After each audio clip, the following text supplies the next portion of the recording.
Hi, this is Paul. Yesterday in my video, I noted what Glen Scrivener said about the Alex O'Connor, Richard Dawkins interview. In this interview, Richard Dawkins says that he has no respect for any Christian debater that he has ever faced. Who's the most formidable debate opponent that you have had in your career on this question of God's existence? I don't think there are any. Never mind. Atheist Alex O'Connor sat opposite him, and he did better than any Christian on the planet ever could do. The questions that Alex O'Connor asks Richard Dawkins are exactly the questions that any Christian would want answered, and Richard Dawkins has no answer. Hi, I'm Glen. I can't improve on that intro. When I was with Glen at the art conference. Sorry to celebrity name drop on Glen. I told him, I said, you're the cleverest man here. And he laughed. And he'd rather be Rafe Kelly, the coolest man there. But sorry, Glen is clever. And that introduction is dead on right. I have now made my way through the Alex O'Connor, Richard Dawkins conversation. And it's an astounding conversation in terms of the whole atheist Christian debate. Now, I want us to be a little charitable towards Dawkins. He is showing his age. He's 82, and that's, I work with a lot of seniors. Old age is a very funny thing. It for some people it lasts a long time, but there are capacities that tend to diminish. You tend to be a little less quick, so on and so forth. But, I'm not saying anything catastrophic about Dawkins, but he is showing his age, which is absolutely biological. But Alex O'Connor just tremendously impressed me in this conversation. He was, I just really impressed. There were portions of this conversation that were really remarkable. And what Glen said, I can't improve on. But what I wanted to do was use this to highlight some things that are becoming more and more obvious to me. And I think even so Justin Brierley, of course, is doing his podcast. And I love his podcast. Every time a new episode comes out, I listen to it, just like clear off all my other things. And I listen to Justin Brierley's podcast, and I hear what he's doing. And Justin is marking something that we are seeing here in Alex O'Connor. The conversation has shifted dramatically.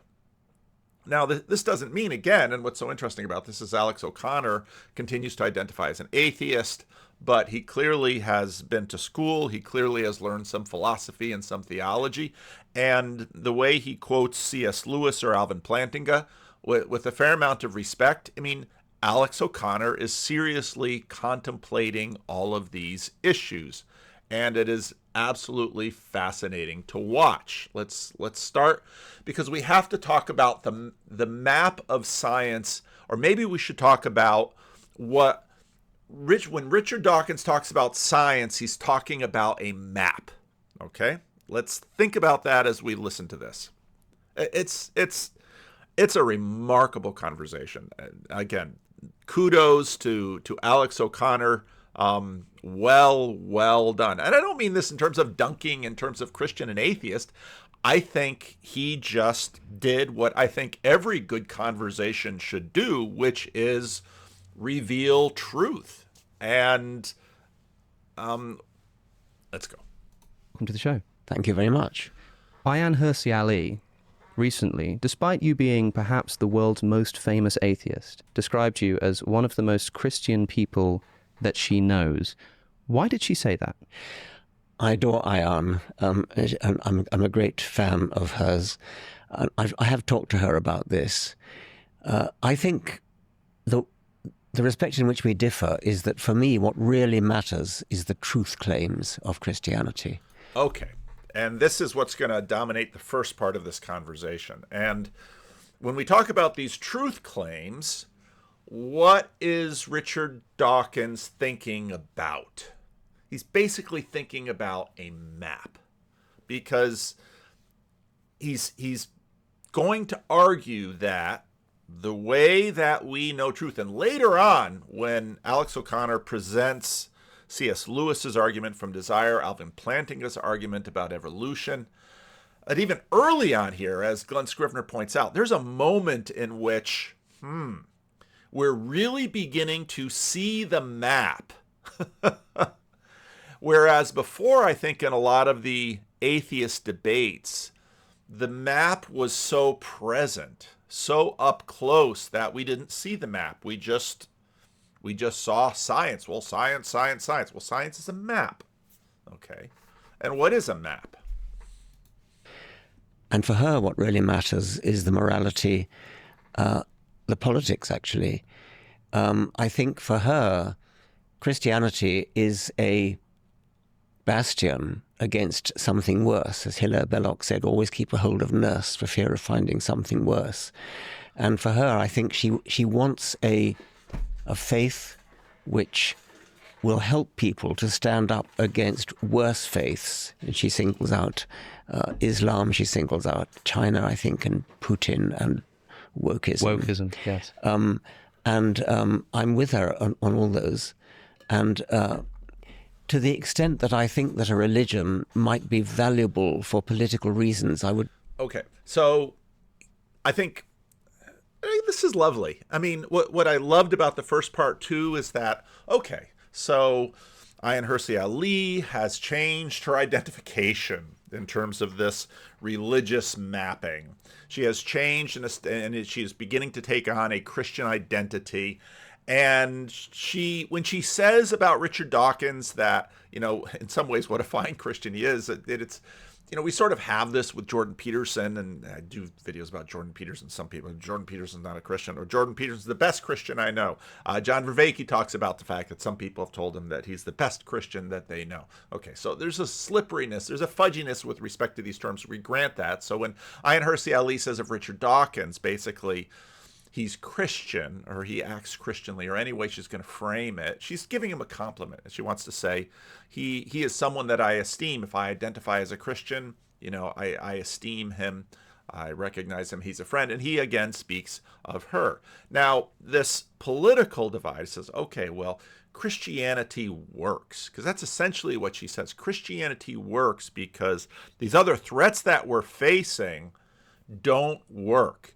Now, again, because this is Richard Dawkins, is because we're talking about evolution, which again is evolution a thing, or is evolution a hyperobject?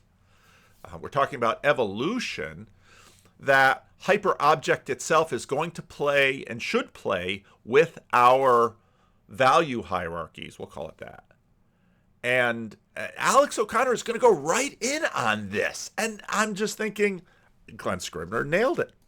Go along with her, but I think it's the wrong way to approach religion. I think that what really matters about a religion is whether it's true. Okay. And again, he's pointing to the map. He's pointing to, can we abstract this and have make truth claims about it on the map, and then take those things from the map and bring them back down to the ground?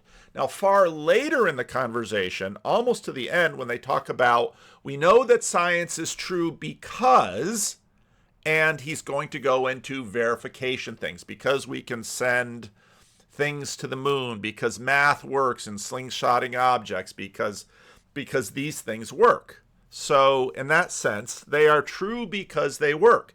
Now, Jordan Peterson's also going to come into this conversation, and it's going to be interesting because a long time ago, about 5 years ago, one of the things that people were hitting at Jordan Peterson for was this idea of Darwinian truth.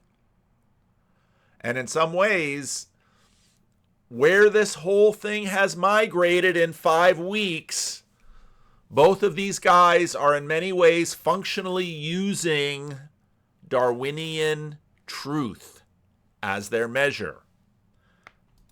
And to adopt a religion for... it's almost as though one is saying, well, I don't believe this nonsense, but it's a very good idea if other people do. And there's something patronizing about it. Okay, before we get to this point, which again, Alex is really going to follow up well with, just look at the assumption about a religion. So what is a religion? So now we're going back to this question of Tom Holland. The Greeks, did they know that they were religious? Well, not in the same way we were. Tom Holland, I think, demonstrates nicely that this entire framing of what a religion is really a very recent thing. And an atheist would often claim, and again, all this stuff is changing quickly. An atheist would often claim they don't have a religion. It's only religious people that have religions. And religion is, you know a religion because of these certain kinds of things, these certain kinds of beliefs, mappings, these certain kinds of behavior, so on and so forth. And well, you shouldn't do this. Well, of course, that whole should is deeply into here. Why should or shouldn't we? And in terms of Darwinian truth, the idea would be the should that you have is to what? Get my genes into the future? And Brett Weinstein would have been keeping Brett Weinstein in mind is fun with this conversation, given where he has been in this whole thing. And a little bit later, we're going to get, Brett Weinstein is not mentioned, but metaphorical truth gets mentioned. So just fascinating. That she doesn't do that. She says, I believe in it. I am a Christian. And therefore... Well, but she has given a whole bunch of... She has tried to be forthright about where she's at. And she was very forthright that basically she was depressed. She found the world difficult to live in. And in some of the recent videos I've talked about nihilism-induced depression, which I think is a hazard to atheists in ways that it doesn't tend to be to religious people. Religious people don't seem to have a meaning crisis to the degree that many atheists have a meaning crisis. And when you listen to Ayaan Hirsi Ali in the Unheard interview talk about why she embraced Christianity, she did it in therapy, and why she has found it... Think about this word that gets used in churches a lot. This word has sort of taken up fancy in churches over the last 10 years. Life-giving. Think about life-giving in terms of Darwinian truthiness. It's almost the definition of Darwinian truthiness, life-giving. She found Christianity life-giving. From a Darwinian point of view, you'd think that would be a defeater, because she would say, this is helping my biology, because I have a fear of... I tried to, she says in the Unheard interview, I drank so much alcohol, basically, tried to drown a hospital in alcohol. And she finds religion life-giving. It's not patronizing, but I think the fundamental motivation is a political and a moral one. I presume... Now, political is almost used, again, dismissively. We could say that it's also a humanitarian one, because she believes that if more of the world were Christians rather than atheists or Muslims or some other things, I would imagine, then actually the world would be a better place. You say, well, let's flip the tables on Vanderklay here. What do you mean by better? I'll say, well, let's just use Sam Harris's better and worse. Well, what do we mean by better? Well, sort of a dead reckoning sort of better. Are less wars better than more wars? Yes. Although, what does Sam want to do to Hamas and Gaza? Well, okay. And so you see, it gets very complex very quickly, but she finds it life-giving. Well, let's, sort of imagine that she'd think that. Now, again, I found this video just fast. I was tremendously impressed with Alex O'Connor in this video. As both an atheist and as a person with an understanding of not just biological but also memetic evolution, having coined the term meme, you'll have to think of religion as essentially something which serves some kind of social function. That must be why it exists. That's why it evolved. Given that that's the case, is it really so inappropriate to think about religion in terms of how it serves us socially, if that, from our shared worldview, must be what religion really is? Okay, now remember what I said about the map. This is just amazing. What O'Connor basically says is, okay, so you've got your map, all right? And we can put religion in that map. what is primary? Is the map primary or actually the living things out? Now, let's call it reductive physicalism, says that basically the lowest possible level, the truest possible thing is the physical material, and all of sort of the thinky talky, the abstractions, the mappings, all of those things that have the only reality they have is the degree to which they serve the continual propagation of the genetic material. That is their value. That is what their value is built upon. So in other words, the mapping itself really doesn't matter. Now again, they're going to get at this later when he brings up, let's say, the metaphorical truth. But in a sense, these guys keep wanting to flip it and say, no, the map is most important. And to that I say, wow, Calvinism much? And I'm not saying that dismissively. It's just, this is in many ways what Protestantism became in a certain way. And I've often challenged this with Christians, and I did before, because the example I give is, let's say I'm at a church meeting and some minister has behaved badly. Let's use the stereotypical one. The minister has slept with the organist. Now, this is a fairly safe one in Protestant churches now, because there are fewer and fewer organs in Protestant churches. So the minister sleeps with the organist. You never hear a minister defending himself before his church board for having slept with his organist by saying, "But I subscribe to all the correct doctrines." It's not a challenge. This goes all the way back to the book of James, because the book of James basically say, well, when it comes to mapping, certainly the devils must have the best map. Well, then what's the problem with the devils if they have the best map? It's because, you can talk about the map and the territory. So O'Connor basically says, well, but the way that atheists have been thinking about religion is that, well, this is sort of an offshoot, and it must have an adaptive purpose because, non-religious people are so hard to find in human history, and religious people, and you can look at the Collinses, religion seems to be the thing that is keeping human beings alive. Human beings reproduce itself with religion. And again, looking at Malcolm Collins' rather chilling statement about, maybe I'll just play it. I put it in Vandercliff. Because I am calling out that the emperor has no clothes right now. And I think a lot of people have mentioned collapsing fertility rates before. But I think that no one has really so consistently brought it up in a way that the people who want to ignore it have to look at the problem. When I point it out, because I think a lot of people, especially, on the more progressive side of the spectrum, they just want to dismiss it.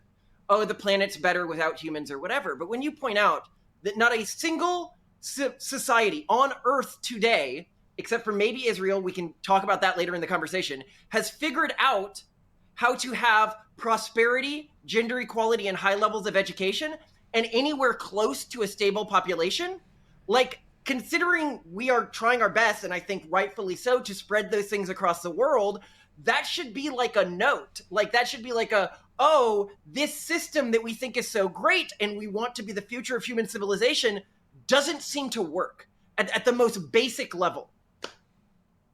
That seems like quite a scary proselytization for the future, or prediction for the future. If you're to say that we need to get rid of one from education, equality, prosperity, or birthright, we just need to concede the fact that the birthright. What we need to do is we need to find new cultural solutions. We need to find a way to maintain fertility rates while having education, while having gender equality, and while having a high level of prosperity. And there are many places we can look in the world today to begin to get inspiration for how we might do that. I think to understand the scale of the threat right now, one of the things I always start people with is when I started caring about this. And a lot of people are like, why is it that people in Silicon Valley seem to care about this so much? And it's because there's a lot of VCs in Silicon Valley, and VCs need to chart the economy 50, 100 years in the future in the way that, Wall Street people really don't. They're looking at the economy 5, 10 years out. Okay, so this is very map friendly. So VCs are looking at a map. This is science-y, this is data, these are truth claims, this is all of this stuff, and we're going to work on this data in the real world, and we're going to arrive at something. Now, later in this video with Dawkins, he's going to use something like physics for charting things. Well, even though it sounds really crazy, in some ways, there are fewer variables in terms of getting an object from Earth onto the moon than there are planning human societies into the future.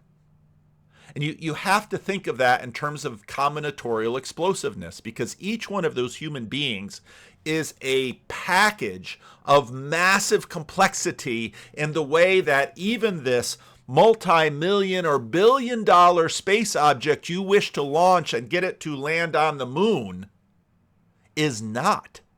Because each of those human beings has within them, go back to the last video with respect to Peterson, layer upon layer upon layer upon layer upon layer of genetic and memetic code that has passed through enormous populations up until this present time and is figuring in this person to some degrees consciously, but a great amount of it unconsciously.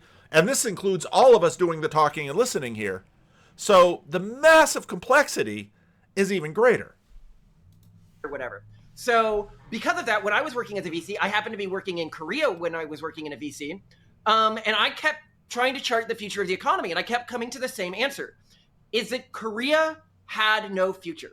At their current fertility rate right now, for every 100 Koreans, there will be 5.9 great-grandchildren. We are looking at a 94% population collapse over the next century. And when I brought this up with the other partners at my firm, and I was like, hey, like, it just doesn't seem like there is any feasible economic future for this country. They're like, yeah, but we pretend like that's not the case in our investments. Like, everybody knows this. But like, if we accepted it, then the economy stops working, society stops working. So we're just going to ignore it, basically.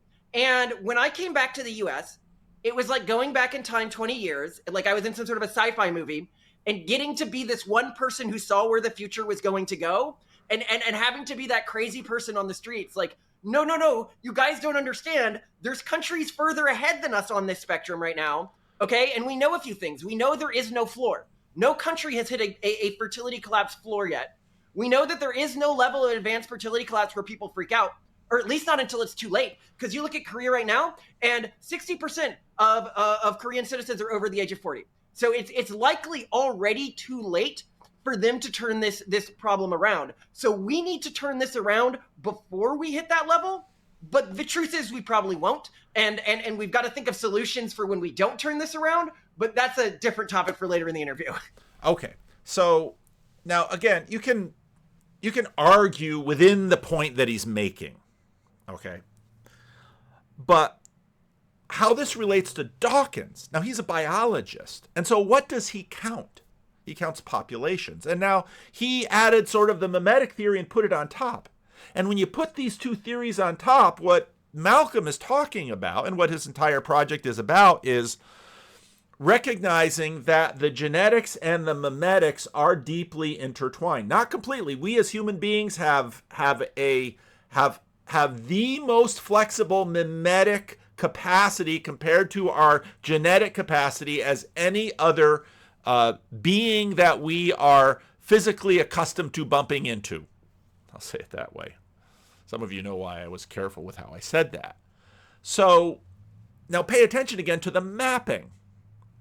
In other words, what is happening, and physical reductionist materialists should be comfortable with this, because what's really happening, the most important thing is at the lower register.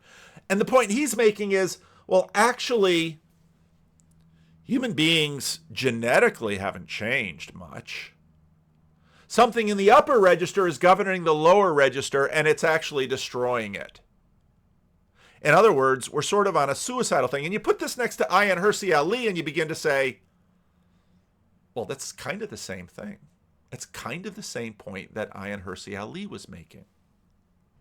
From an academic point of view, I think it's a very interesting question what religion is all about. What does it serve a social function? Does it even have an evolutionary benefit? And And what's interesting, again, is if you say, well, okay, because in this conversation, we're sort of saying, well, religion. You go over to Malcolm, and he's going to say, no, actually, religion is everything.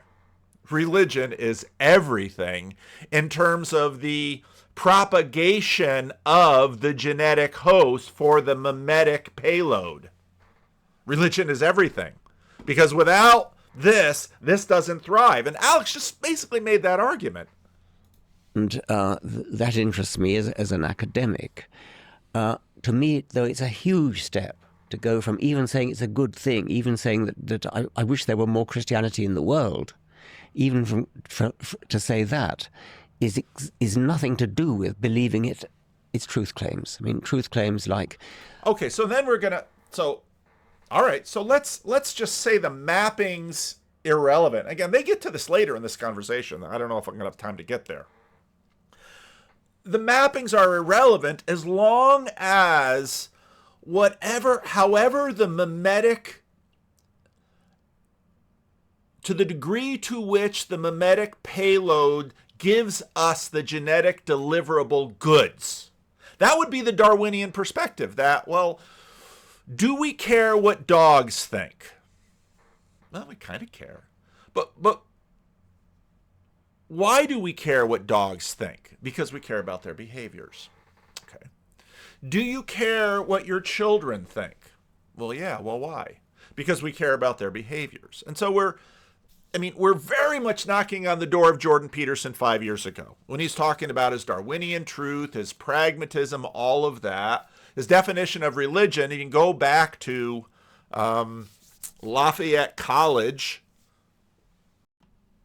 Thank you for being here. I really appreciate it. So I was watching a few of your interviews in preparation for this, and I heard you speak about religion quite a bit. And if you look up what religion means in the Webster Dictionary, you get something like a system of faith centered on a supernatural being or beings or something like that. Mm.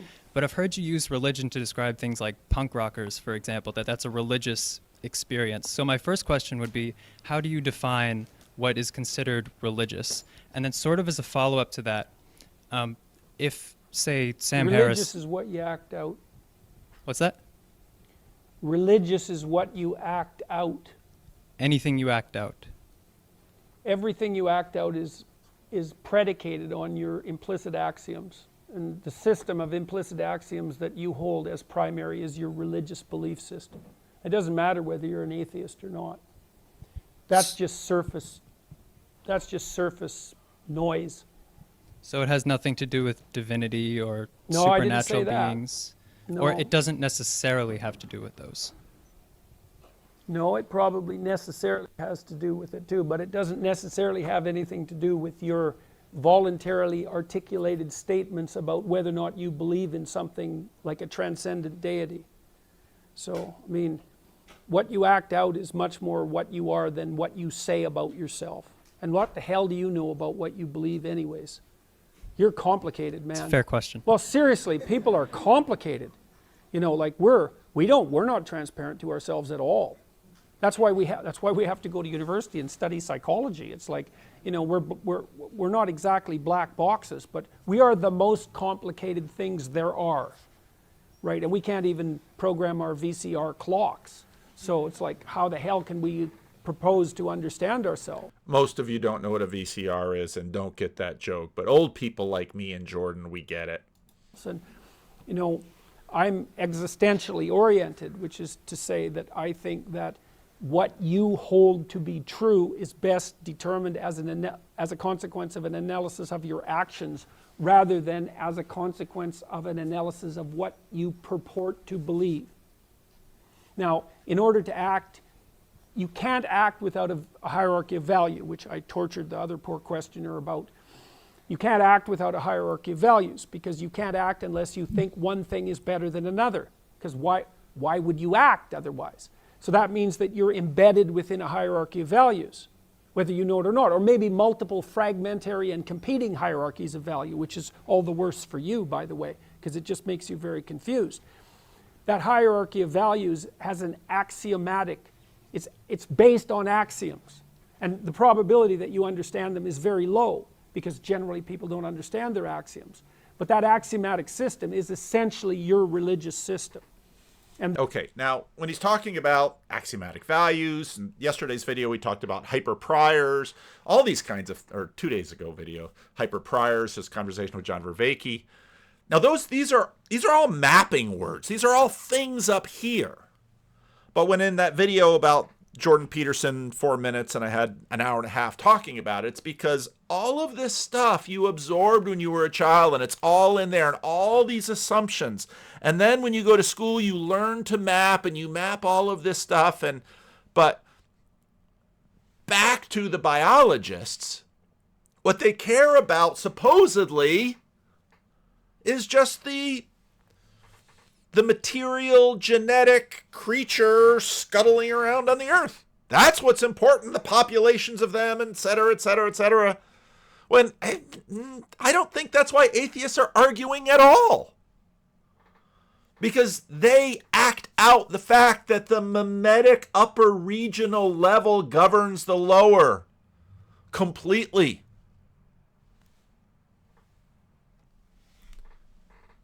Well, completely.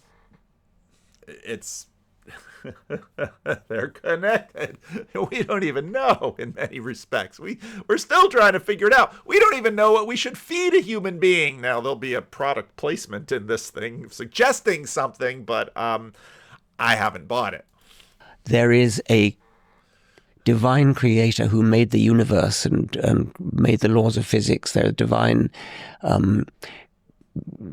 creator who made the world, who listens to our prayers, who forgives our sins, who sent Jesus to be born of a virgin and then had him crucified. I mean, those are all truth claims. Of course, none of that matters as long as it helps us fight Putin, as far as... Well, that's the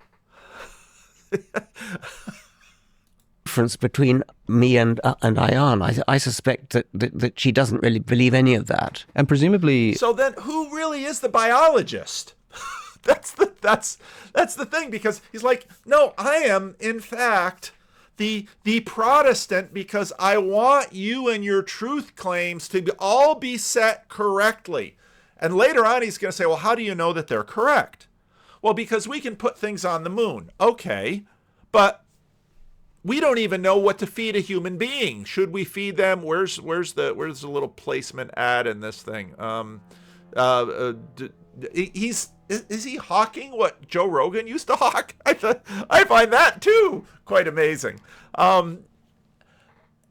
So this is the tension in this, that you have the biologists, well, frankly, again, and what Brett Weinstein wants to push him on and what Jordan Peterson wants to push him on is the level of, okay, have you taken this memetic theory far enough? Because you're certainly acting like the map is what should have priority. Ayaan Hirsi Ali is wrong for prioritizing the on the ground over the map. Wow. From a biologist. Many Christians, and I've seen many Christians reacting to this story of Ayaan's conversion, issuing a similar skepticism as many atheists have been, saying, well, we care about Christianity as a set of truth claims. We care about it saying... We care about our mapping, and we're not so sure she's ready to sign onto our map. We're not sure she's ready to make the confessional move about our map. Something real about the world. If somebody can become a Christian just by preferring it as a more comfortable worldview, what does that say about Christianity? I mean, I said a moment ago, if someone can be a minister and basically live however he wants, but say, I subscribe to all of the proper statements, again, the book of James says, well, you can be a demon and do that too. Oh, I don't believe in demons. Oh, okay. Well, there's absolutely nothing wrong with Ravi Zacharias. No, he's a hypocrite. Hypocrisy. What is that?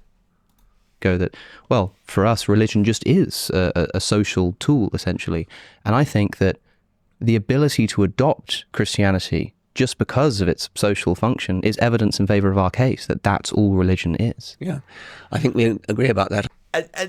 And so we have this flip Because at one point, the Christians are saying, look, we won. And the atheists are saying, look, we won.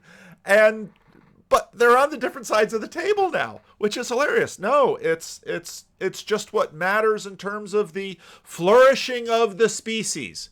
But very quickly you begin to discover that this flourishing thing is not necessarily whether we figure out whether or not lobsters are flourishing in the warming waters of New England. I have a niece who worked on that. Are lobsters flourishing if they're declining in number? So no, they're not flourishing. They're being stressed because of climate change and global warming, and the waters around New England are getting warmer. So Canada's getting all of the nice Maine lobsters. Thank you, America. What is flourishing? Well, we know it by by counting noses? No, but then when it comes to human beings, we know it by blood pressure, or we know it by heart rate, or we know it by body mass. And then you can have someone who has an optimal heart rate, optimal body mass index, perfect physical specimen, and they're having a meaning crisis because they say, I'm no different than a lobster. But I think where we perhaps don't agree, no, I wouldn't say we disagree.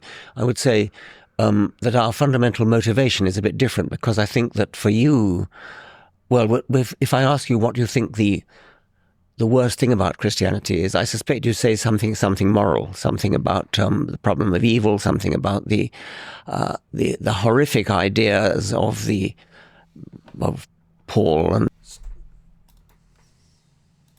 and the early Christian fathers, that we're all born in sin, and we need. Now sin is going to have an amazing conversation in this, and I am running out of time, and I am internally debating, will this be one video or two? But one of the things that gets demonstrated in this is that Alex O'Connor knows a lot more of the Bible and theology than Richard Dawkins. And again, he's 82. So let's the Bible tells us to respect our elders. And I think at least part of that is give people who are getting up there in age a little bit of leeway, because they're getting up there in age, and they're biologically, their brain might not function as quick anymore, and they can't keep up to date. I'm sure Richard Dawkins doesn't keep up with all the kids on YouTube and so on and so forth. But I mean, he's just not performing well. Needed the death of Jesus to save us. That's the kind of thing that I suspect drives your atheism. Whereas for me... Oh, okay. So in other words, Christians have the wrong map. Oh. And atheists have the wrong map. And they spent a decade on YouTube fighting over their maps. And the argument that the atheist said is that your bad map is causing suffering. Oh. Your bad map is causing suffering. Well, what about suffering?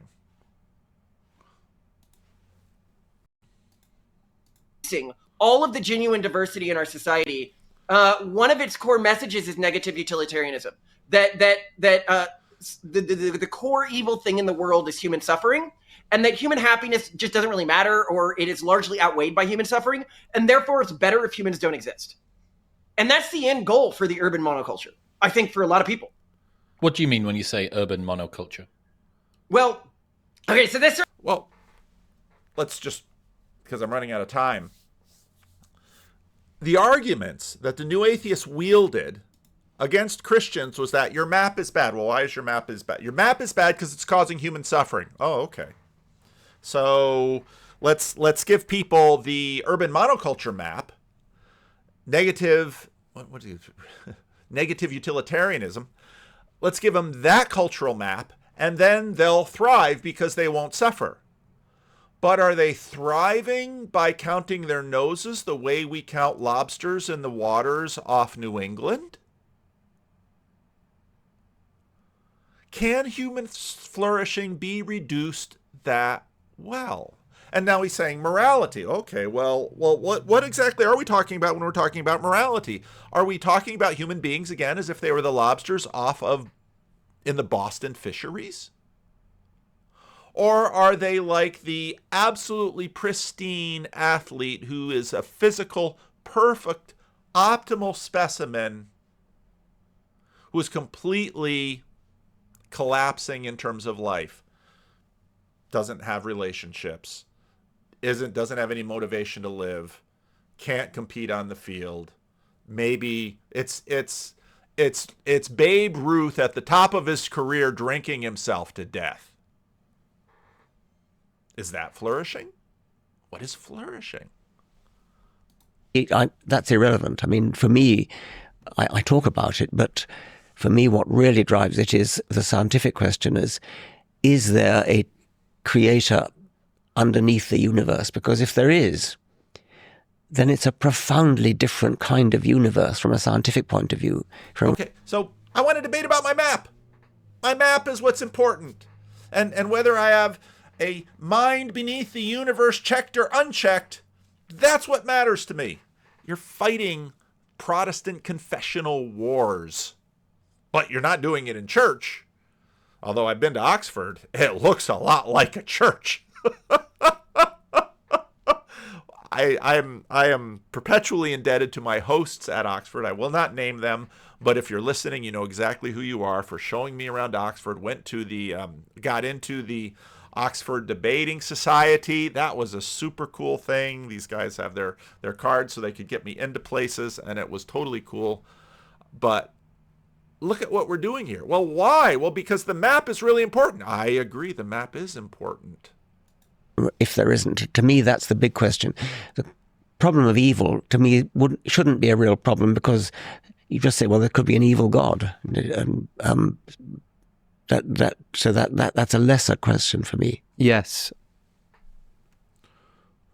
And then you start to think about that answer. And so let me get this straight. That's a lesser question for you?